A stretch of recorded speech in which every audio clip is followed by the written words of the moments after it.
Sud Radio, les vraies voix qui font bouger la France, 19h-20h, les vraies voix de l'emploi, Jérôme Laverny. Le travail, c'est la santé. Travailleuses, travailleurs. Parce que nous vivons plus longtemps, il nous faudra travailler plus longtemps et partir à la retraite plus tard. Il y a des gens qui travaillent ici. Le pouvoir d'achat, c'est d'abord le travail, c'est la rémunération, c'est le salaire qui tombe chaque mois. Nous allons faire du bon travail ensemble. Qui vous permet de payer votre loyer, vos dettes, votre alimentation. Et voilà le travail. J'arrêterai qu'il y en a qui arrivent en avance le matin. C'est inadmissible. Mais qu'est-ce qu'il y a au-dessus du droit du travail? Je vous rappelle notre devise, travailler moins pour gagner plus.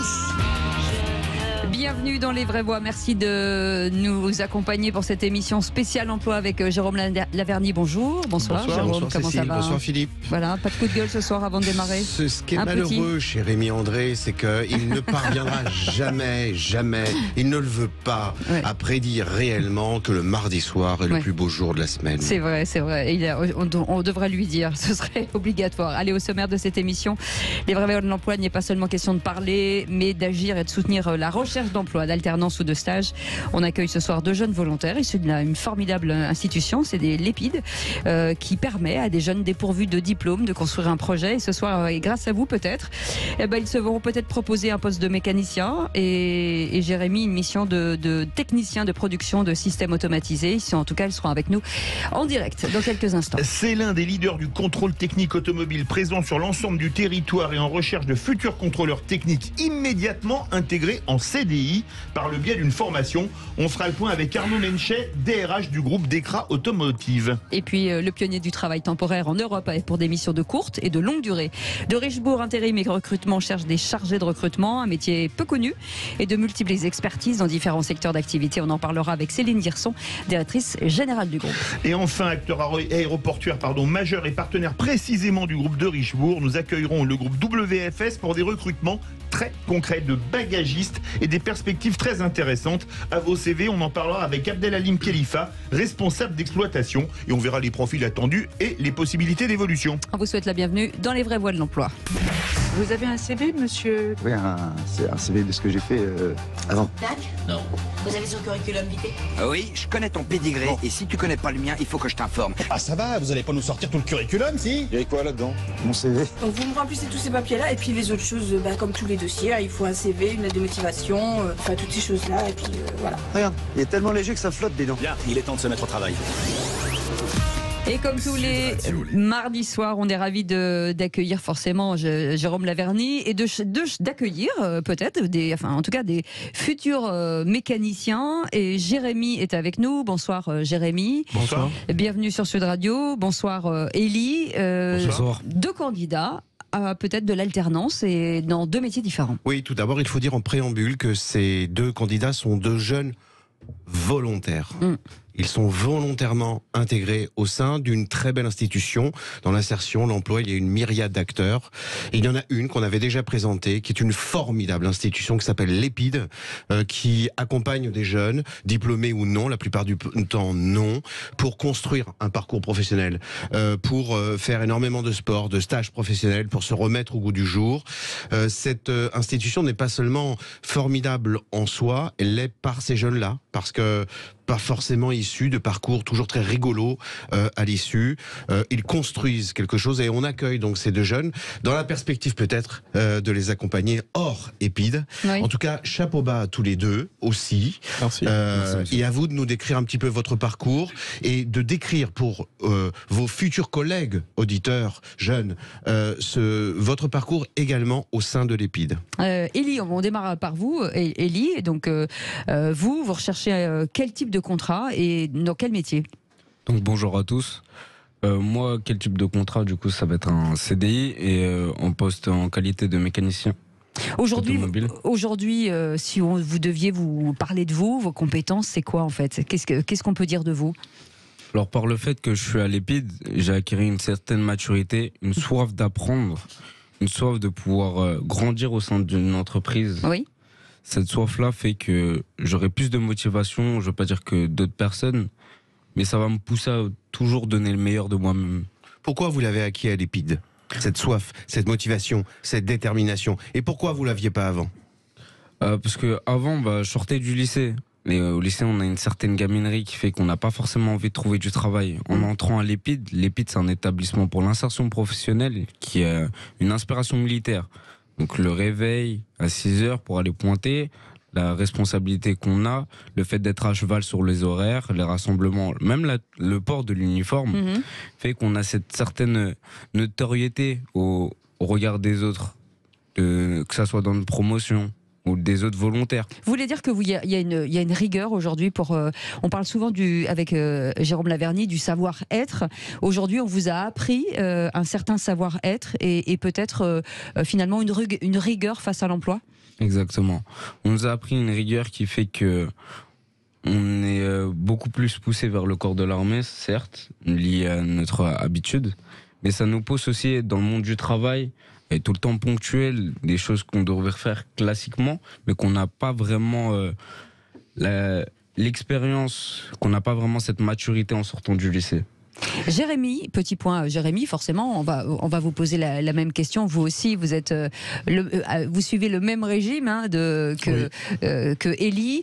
Qu'est-ce que ça vous a apporté et qu'est-ce que ça a changé entre avant et après? Est-ce que vous avez l'impression d'être totalement déscolarisé avant et que tout à coup de trouver une ligne droite? Moi, par rapport à ma situation, ça m'a apporté beaucoup de confiance en moi, parce que j'avais pas trop de confiance en moi. À dire, j'étais tout le temps dans mon coin. Pour me déplacer, on va dire, j'étais un peu feignant. J'attendais que ça vienne à moi. J'attendais que ça venait à moi, quoi. Oui, c'est ça. J'aimais pas trop me déplacer. Mais ça veut dire, pardon, je vous coupe, Jérémy, ça veut dire que lorsque vous allez sortir de cette école, vous êtes aujourd'hui devenu comme ça ou c'est encore un effort pour vous? Aujourd'hui, là, actuellement, grâce à l'EPID, ça a débloqué une plus grande motivation, je dirais, et une confiance, parce que si on me dit qu'avant, j'allais être interviewé à la radio, vous auriez dit non, c'est pas possible. J'aurais dit non. C'est le projet d'une vie. Il faut saluer le travail des équipes de l'EPI, de Madame Gallas qui en est la directrice, Madame Pradel qui vous accompagne. Il faut dire à nos auditeurs employeurs, chefs d'entreprise, vous avez là sur le plateau 2 candidats de supra hyper choix, 2 jeunes qui ont la volonté, la détermination farouche et verrouillée au corps. Donc allez-y à votre téléphone parce que 0826 ce sont 2 super candidats qu'on vous présente aujourd'hui. Et c'est Aude qui prendra vos appels. Jérémy, vous, c'est pas un poste de mécanicien que vous cherchez. Vous avez une formation en licence sciences pour l'ingénieur, c'est ça? Oui, j'ai fait. Vous voulez travailler dans l'automatisme, c'est ça?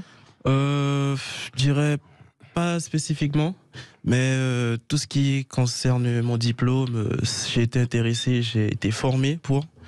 Et, sur quel type de métier, par exemple? Sur quel type de métier? Si on prend exemple à Soufflet. Oui. À Soufflet, j'étais en tant que manutentionnaire. Donc j'ai été formé à faire les remplissages de Big Bag, à surveiller les machines à la ligne. Donc le passage des sacs. Et là, ça veut dire quoi? Ça veut dire qu'il faut une rigueur, forcément? Je dirais il faut le sens de l'observation, l'esprit d'équipe, surtout. Et faut avoir la main, on va dire. Faut mettre la main à la pâte. Voilà. Élie, pour vous, c'est pareil. C'est un mécanicien. Est-ce que c'est un choix? Est-ce que c'est quelque chose que vous aviez envie de faire? Ou finalement, en rentrant à l'EPID, vous vous êtes dit, finalement, c'est ça ma voie? Alors non, moi, personnellement, au niveau mécanique, moi, j'ai eu des diplômes. Donc ça a été une prise de conscience faite avec moi-même. Je suis passionné de l'automobile. De base, depuis tout petit. Et dans ma ville, à Argenteuil, il y a un établissement qui s'appelle le Gara, qui est un campus qui relie le monde de la mobilité. Du coup, j'ai effectué une seconde jusqu'en terminale au sein de cet établissement, où j'ai obtenu un CAP et un bac pro. Donc non, c'est pas vraiment grâce à l'EPID que j'ai ce projet professionnel, mais c'est plutôt grâce à l'EPID que je veux avancer dans ce projet. C'est ça. Et vous avez fait des stages tant chez un constructeur, on peut le citer, Renault, et que chez on va dire une marque de grande distribution de produits automobiles qui s'appelle Speedy, un service rapide, je trouvais pas le mot. Et vous vous êtes ouvert à tout, vous pouvez aller en concession, vous pouvez aller chez Speedy, Midas ou Noroto, enfin je faites plus la personne, mais vous voyez ce que je veux dire, vous êtes... Vous avez pas votre religion n'est pas faite dans ce domaine. Non, il suffit juste d'avoir la soif d'apprendre tous les jours. Voilà, et d'aimer travailler en équipe, c'est ça? Exactement. Bah ça donne envie, Jérôme Laverny. Il faut les recruter. Ce sont deux candidats premium qu'on vous présente aujourd'hui. 826 300 300. Vous êtes dans votre voiture ou déjà à la maison et vous vous dites tiens, on recrute chez nous. Ouais, j'allais le dire. Et on recrute chez nous. Et vous nous appelez. On vous attend au standard 0826 300 300. On fait une petite pause. On revient dans quelques instants et on va parler avec une entreprise qu'on aime beaucoup. C'est Dekra Automotive. Et le DRH est là. Et peut-être qu'on pourra lui proposer deux jeunes garçons qui ont envie de traverser la rue pour trouver du travail. Voilà, là, il suffit de traverser le studio, c'est encore moins dangereux. Allez, à tout de suite.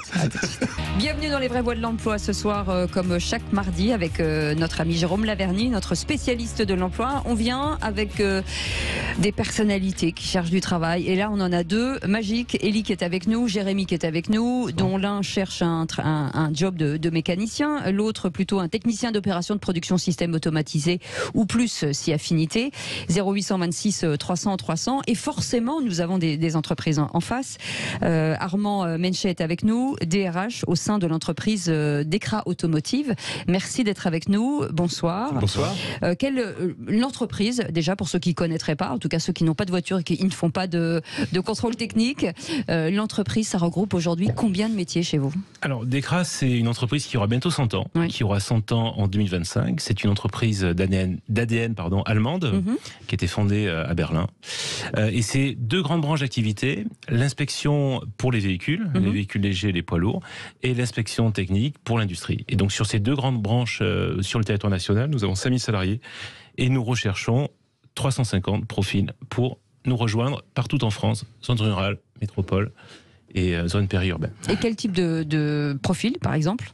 Alors, on parlait, je suis plutôt spécialisé sur la partie automotive, on parlait là du bac professionnel, maintenance des véhicules, c'est exactement le profil qu'on cherche, des personnes qui connaissent la mécanique auto, mais qui vont, et vis-à-vis desquelles nous allons former à la réglementation technique pour qu'ils deviennent contrôleurs, qu'ils aient un agrément et qu'ils puissent exercer ensuite le métier de contrôleur avec un agrément dans un centre.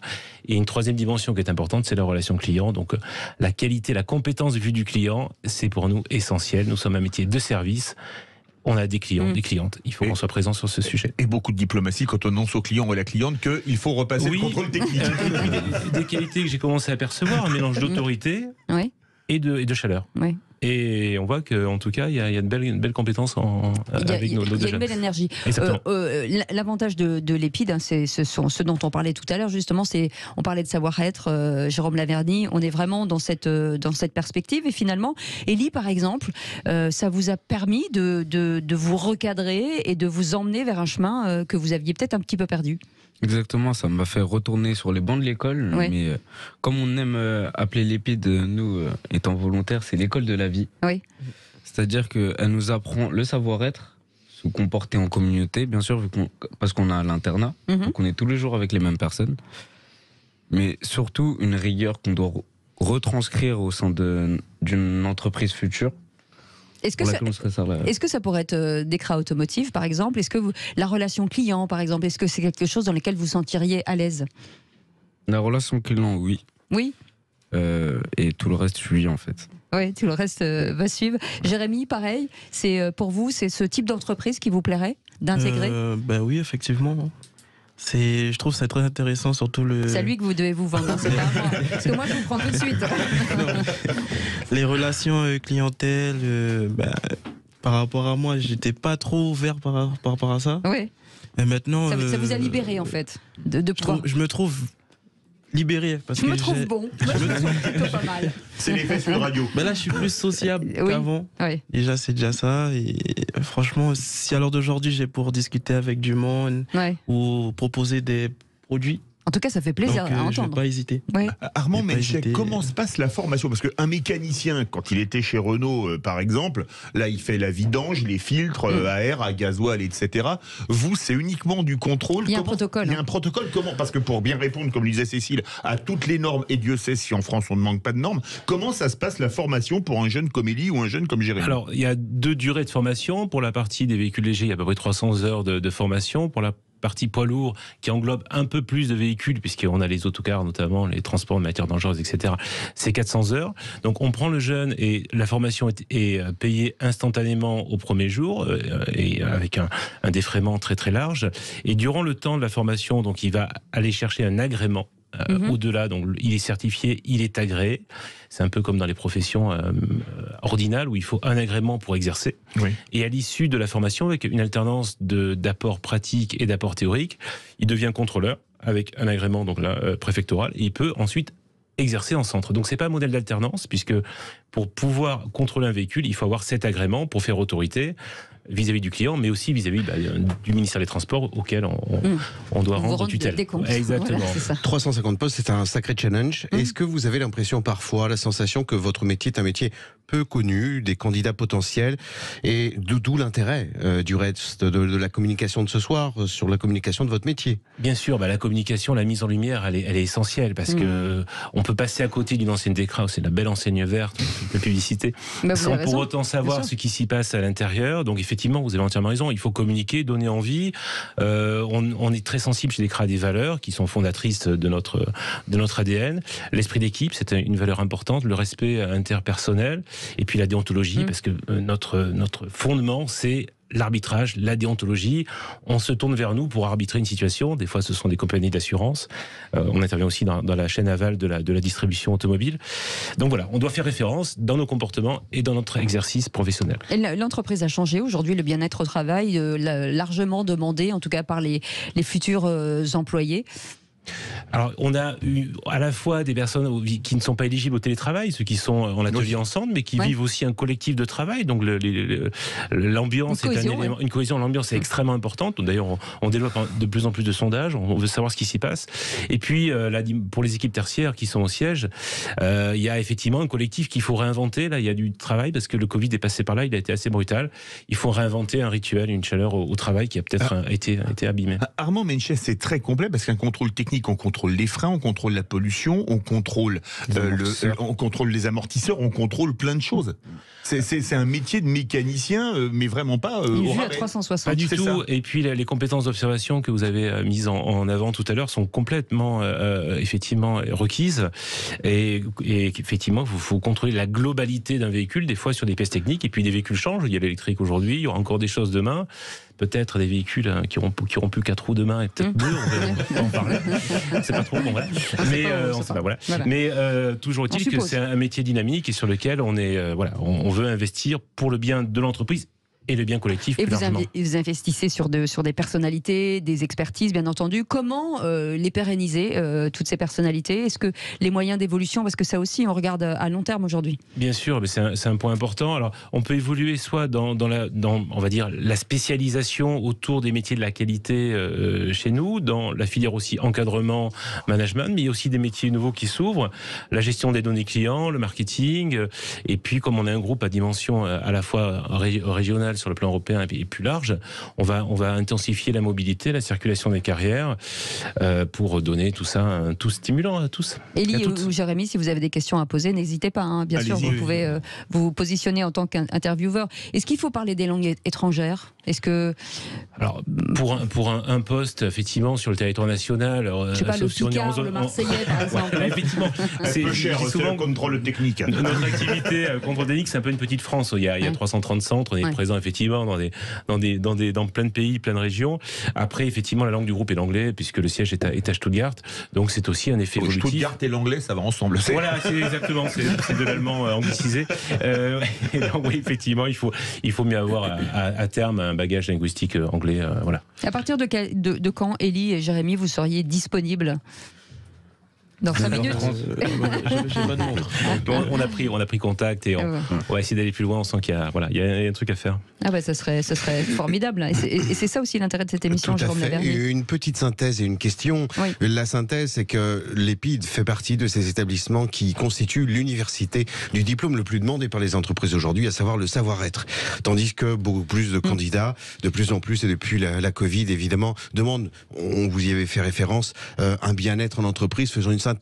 Disons que dans l'air du temps, aujourd'hui, le monde du travail est animé par le critère de savoir bien-être, pour faire cette petite synthèse. Mais, petite question, est-ce que le métier de contrôle technique, comment se situe-t-il par rapport à celui de mécanicien? Est-ce que c'est un bon marchepied pour devenir mécanicien, ou est-ce que c'est précisément parce que vous êtes mécanicien, vous serez un bon... voilà. En fait, on a les deux configurations, mais plutôt d'abord la passion, le point commun, le tronc commun, c'est la passion de l'automobile, de ce qui roule. Donc ça c'est un élément, un vecteur important sur l'un ou l'autre. Après, on a des mécaniciens qui, après un certain temps, veulent avoir une autre approche du métier, moins en atelier fermé. Nous, on est en atelier ouvert. On est souvent près des centres commerciaux, près de la mairie, près des zones, voilà, etc. Donc c'est un métier vraiment d'ouverture, et puis sur lequel on a les compétences acquises ailleurs en reconversion, elles sont complètement utiles et on les réinjecte complètement. Un technicien peut devenir responsable de centre assez aisément, en combien d'années?